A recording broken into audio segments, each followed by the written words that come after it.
Innanzitutto stavo ascoltando con molta attenzione la testimonianza del nostro amico eritreo, che mi auguro si senta nella nostra città a casa sua, con altre testimonianze che io ho raccolto quando facevo il magistrato a Catanzaro e avevamo la competenza sul più grande centro di detenzione amministrativa, che era quello di Crotone. Aggiungo due dati: uno, la responsabilità dei governi che hai citato. Io ricordo che in un'indagine ci fu il coinvolgimento nel traffico di esseri umani del capo degli allora servizi segreti libici che facevano capo al colonnello Gheddafi, che era il capo di Stato della Libia, e due assurdità che integrano la sua testimonianza. Una prima, che nel centro di permanenza temporanea, tra virgolette, di Crotone, loro venivano detenuti senza aver commesso alcun reato, e siccome avevano pagato i soldi che ha detto lui, loro erano doppiamente sequestrati, perché erano sequestrati dallo Stato italiano a Crotone e tenevano sequestrati i loro familiari in Eritrea o piuttosto in un altro paese dell'Africa fino a quando non pagavano attraverso la Western Union tutte le somme, e succedevano fatti gravissimi, cioè sono stati anche omicidi di familiari che non pagavano, fin quando loro non riuscivano, o perché scappavano dal centro di Crotone o perché in qualche modo venivano liberati. E in questi traffici di esseri umani c'erano cittadini italiani e cittadini stranieri. Quindi il primo punto sul quale mi vorrei soffermare, prima di portare una testimonianza sul mare intorno a Lampedusa e della grande generosità dei popoli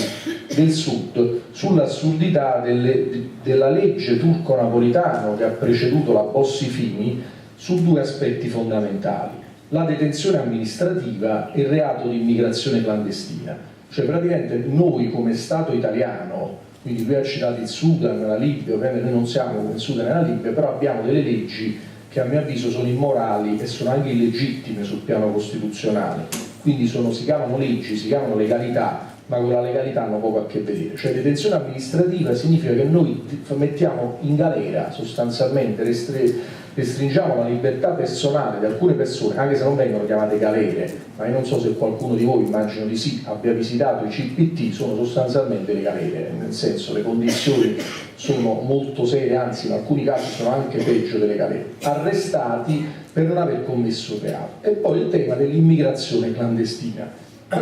Io non so quanti riflettono fino in fondo sul fatto che l'immigrazione clandestina ha nella sua genesi qualcosa che era molto simile alla colpa d'autore che fu introdotta dal regime nazionalsocialista Hitler, cioè il fatto che una persona veniva punita per il suo status, non perché avesse commesso un fatto, mentre invece le dottrine poi penalistiche più moderne puniscono solo se tu commetti un fatto. Su questo noi viviamo il paradosso che i superstiti di Lampedusa sono colpevoli e hanno dei diritti se muoiono.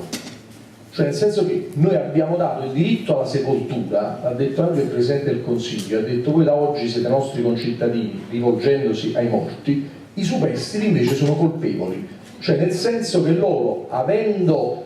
commesso il reato di immigrazione clandestina, sono sottoponibili a processo penale. E vi assicuro che è imbarazzante per chi fa il giurista o l'avvocato o il magistrato trovarsi di fronte a questo fatto, perché si trova al paradosso di dover processare persone per un reato che evidentemente è illegittimo e che però non viene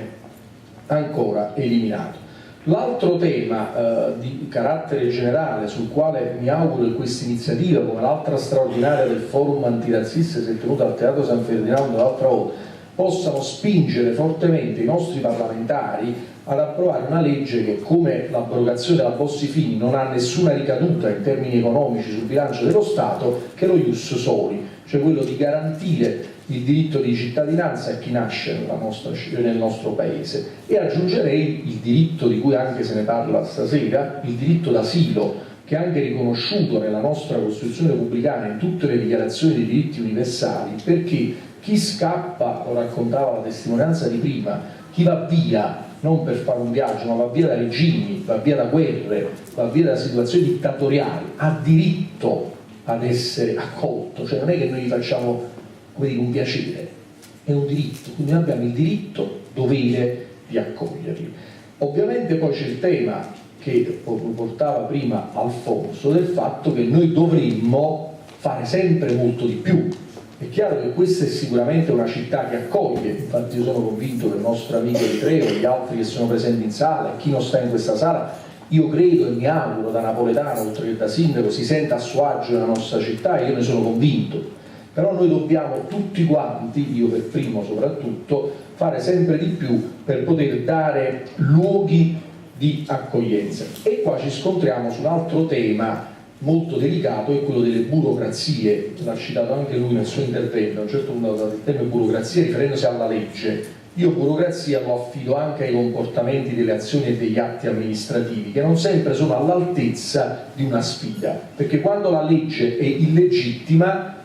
spesso la burocrazia si adagia su quella legge, dice siccome c'è una legge che non dà dei diritti alle persone, perché noi dovremmo darne altri? E sui comuni poi c'è anche il tema, a voi molto noto, che ovviamente per poter creare luoghi in cui si esprimano i diritti c'è bisogno anche di risorse. Noi sicuramente abbiamo invertito la rotta, l'ha ricordato prima nell'introduzione, ma sicuramente non siamo affatto soddisfatti.